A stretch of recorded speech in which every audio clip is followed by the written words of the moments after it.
Ce programme est déconseillé aux moins de 12 ans. Mélène, c'est une fille, elle n'a jamais manqué de respect à l'homme. Dès qu'elle est rentrée dans la maison, il a fermé la porte, il a commencé à la macheter.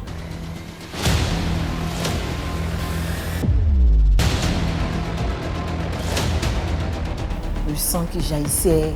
Les voisins du monsieur, tout d'un coup, ils voient le sang qui sort par la porte. Ce jour-là même, j'étais traumatisée même.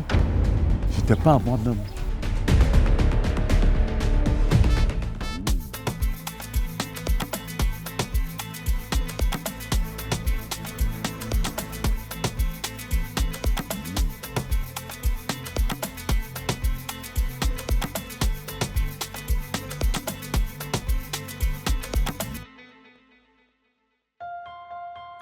Le meurtre crapuleux de la jeune Yoromélène Taha, 19 ans, par un ressortissant d'un pays de la sous-région, est sur le point de se muer en non-affrontement communautaire. La ville est restée morte pendant un mois.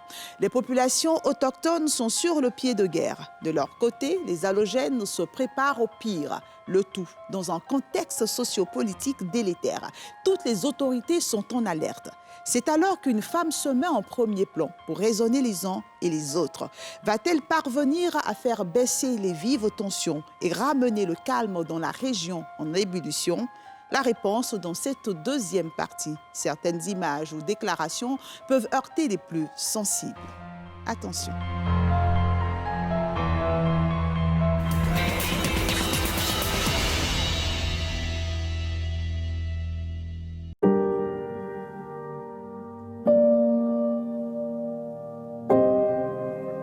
Quand je suis arrivée, j'ai salué. Et cette voix-là, je ne sais pas ce jour-là ce qui s'est passé. C'est comme si on leur avait dit qu'il y a quelqu'un d'ailleurs qui venait d'arriver. Ce bruit-là, un coup, tout est devenu calme autour de moi. Et là, j'ai compris que j'avais une mission. Mais laquelle? Elle ne savait pas elle-même. Faut-il réagir à fleur de peau suite à ce crime odieux? Engager des affrontements communautaires et voir le nom de sa communauté terni? Ou trouver une méthode pour se faire entendre définitivement pour l'honneur de la victime? Laurence Bado opte pour la seconde option.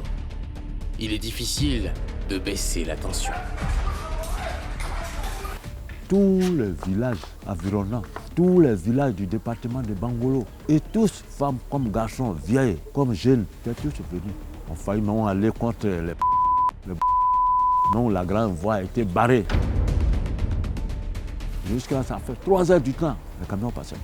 Il y a eu une mobilisation de tous les villages environnants. La route même était barrée. La gendarmerie qui est venue, le préfet même était témoin. Tout l'Ouest, ils se sont levés. Que ça Mao, Djokoyo, Pibli, Fakobli, tout le monde était levé ce jour pour le décès de Mélène. Tous les villages, les jeunes, les femmes, en tout cas. C'est dans ce contexte que la mère biologique de la victime se rend à Bangolo. Une fois la mère biologique dans son village, à Bewezania, les braises ardentes de la consternation et de la colère se ravivent à nouveau. Tout le village était vraiment en branle. De l'autre côté, les frères étrangers étaient en train de chercher des abris. Les gens fuyaient de partout. Le chef du village était assailli par la jeunesse. Toute la jeunesse voulait vraiment découdre. C'était fort, ça faisait peur. La nuit fut très longue et mouvementée. Mais le message de Laurence Bado est tombé dans de bonnes oreilles, même si la situation reste très fragile. Lundi 24 juin 2018, à la première heure, la meneuse de troupe passe à l'action. Le lundi matin très tôt, j'ai porté mon habit noir, je suis allée à la station à partir de 6 h du matin. J'attendais à 8 h pour commencer ma marche. Je n'ai pas communiqué à tout le monde parce que je me dis, si vraiment c'est une solution qui va nous aider, ceux qui voient ma démarche vont adhérer. 30 minutes suffisent pour que la station en question soit inondée de femmes vêtues de noir. À l'affût, les gendarmes tentent de faire régner l'ordre. Ils sont dissuadés par le caractère pacifique de cette marche, d'envergure, conduite par des femmes. La marche des femmes de Bangolo, c'est quand même rare. Ils étaient tout vent debout, suivis après par les jeunes. Mais l'initiative, c'était d'abord les femmes qui se sont habillées en tenue de guerre, qui ont mis des carolins, qui ont mis des tenues comme si c'était le grand deuil, qui ont marché sur la ville et suivis par les jeunes qui voulaient faire la peau à toute une communauté. On s'est dirigé vers la préfecture sous la conduite d'une femme qu'on appelle Bado, celle-là qui était au devant de toutes les scènes qui étaient passées à Bangolo. Cadre de Bangolo et fils d'un ancien chef du canton central appelé Zania, Amos Benao est appelé en renfort pour peser de tout son poids en vue de ramener le calme. Je connaissais tous les acteurs, quoi. Toutes les femmes là, ce sont mes parents. Il a fallu tenir le discours d'apaisement, sans parti pris, mais le mal était fait. Il ne fallait pas empirer le mal. Parce que bon, les gens étaient prêts à tout. S'il y a des règlements de compte, on ne sait pas qu'est-ce que ça risquait de devenir. La gendarmerie est venue intervenir, mais ce n'est pas une affaire de force, c'était une affaire de persuasion. Il fallait tenir le bon discours. Un représentant du consulat du pays d'origine du criminel présumé rallie les 514 km qui séparent Abidjan de Bangolo. Il condamne l'attitude de son ressortissant et témoigne sa compassion à la famille éplorée. Il n'empêche que les négociations qui se déroulent sous la supervision du sous-préfet, le représentant du préfet, s'avèrent très houleuses. Il y a eu des discussions très longues, des pourparlers en aparté, et puis après il y a eu une assise officielle où les gens réclamaient que les gendarmes ramènent l'assassin. C'était des préalables sur des préalables. Après, on a levé tous ces préalables-là pour calmer le jeu. Mais ce que le cadre de Bangolo ignorait avant son déplacement dans la ville, c'est que la victime n'était autre que sa cousine directe. Et il savait que, de part et d'autre, que ce soit du côté maternel de la jeune fille, comme du côté paternel, elle était ma cousine directe, la fille de père à son âme, mon oncle, Hiro Tamarus, qui est le petit frère, même père, même mère de ma mère.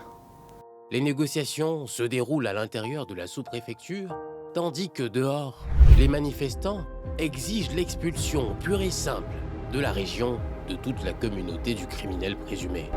Moi, j'ai dit que les vont quitter Bangolo. Je les ai dit, enlevez vos parents ici. S'ils ne quittent pas ici, là, ils n'ont qu'à faire venir ma fille. Là, ils vont vivre à Bangolo ici.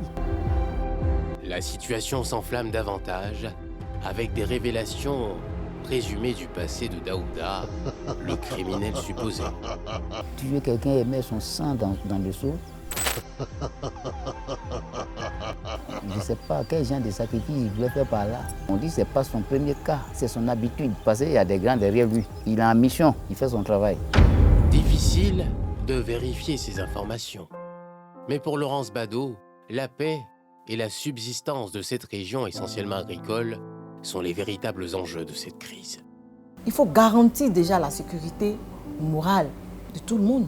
C'est même pas nous seulement, mais ceux aussi qui sont venus là. Parce qu'il n'y a pas d'entreprise à Bangolo. Tout le monde trouve sa nourriture en brousse. Alors il faut qu'on soit sûr que notre sécurité est garantie pour aller en brousse. Imaginez qu'on n'aille pas là-bas ce jour-là. Ça veut dire qu'on peut faire 1 mois sans manger.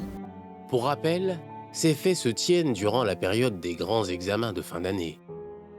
Un conflit communautaire pourrait empêcher leur tenue. Fort heureusement, Laurence, Amos et tous les autres négociateurs réussissent à ramener le calme à Bangolo. Un mois plus tard, la mère biologique de la victime est appelée amant par le procureur du tribunal de la ville. C'est seulement ce jour qu'elle découvre les pires horreurs subies par sa fille. Ce jour-là, c'est Dieu seul qui est au contrôle. Sinon, ce n'était pas facile. Pour le village, là, ils ne m'ont pas permis même de voir. C'est quand j'étais partie à Mans, là. Et là, le procureur m'a montré les photos. Ce jour-là, c'est Dieu qui était auprès de moi. Jusqu'à aujourd'hui, même si je m'assois là, je ne sais même pas ce que je vais faire. Je pense à elle là. Tout mon corps là me fait mal, même mon cœur là, même ça me brûle. 5 années après le crime crapuleux subi par leur fille, les parents de Mélène n'ont plus de nouvelles de la justice. Ils émettent des doutes sur la présence effective du criminel présumé derrière les barreaux. Est-ce que ce monsieur qui a assassiné ma fille est bel et bien en prison? On veut que le monsieur soit jugé et qu'il soit présenté à nous pour qu'on sache vraiment qu'il est en prison. Moi-même, je veux voir le jeune de mes 2 yeux. Je ne le connais pas, je ne l'ai pas vu. Je n'ai même pas vu le corps de ma fille. Même arrivé à la morgue où j'ai dit je vais voir le corps, j'étais évanouie. Donc, je n'ai même pas vu son corps. Je vais lui demander ce qu'elle lui a fait. Il va me dire ça. On a éteint le feu, mais il est impérieux qu'il y ait un jugement. Il paraît que l'assassin en question, il est en prison, mais bon, cela ne nous suffit pas. Les parents demandent à ce qu'il y ait un jugement final. Tant qu'il n'y a pas de jugement de l'assassin, les parents portent toujours leur deuil. Ça, c'est pas normal. Ils ont besoin aussi de la compassion de l'État. Tristesse et désolation hantent les parents de Yoro Melenta. Étreinte par la perte de sa nièce et fille adoptive, Yoro Delphine Théodora sent un grand vide dans sa vie. Un trou noir qui ne pourra plus jamais se refermer. Ma fille là, elle était tout pour moi. J'avais mon espoir sur elle. Son étoile même brille déjà. Elle ne connaissait rien à l'école, hein, mais elle était vraiment éveillée. Mais ce n'est pas l'école seulement qui fait que l'homme réussit. Ma fille pouvait me donner tout ce que je voulais. Elle reste très fière de sa fille, qui, bien que morte, a réussi, selon la mère, à immobiliser son bourreau et l'amener à se rendre aux forces de l'ordre. Comme elle, son âme est dure, il est resté derrière son corps juste à 5 heures. Dieu même dit que non, celle que tu as arrivée sur elle, là, qui est ton terminus.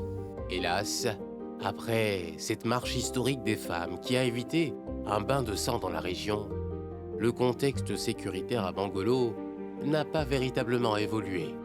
Pas de commissariat de police, pas de camp militaire, seulement une brigade de gendarmerie pour un département de plus de 80 villages.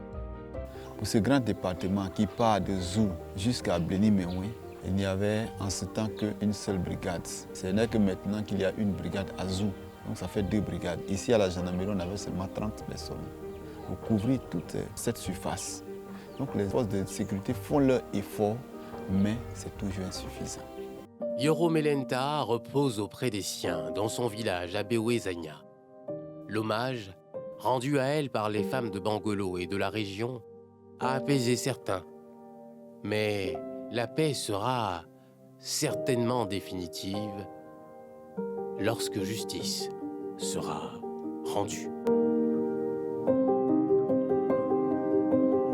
Dans 5 cas de crime à Bangolo, parmi eux, celui de Yoro Melen qui fut la goutte d'eau qui a fait déborder le vase, le crime de trop qui a suscité le ras-le-bol.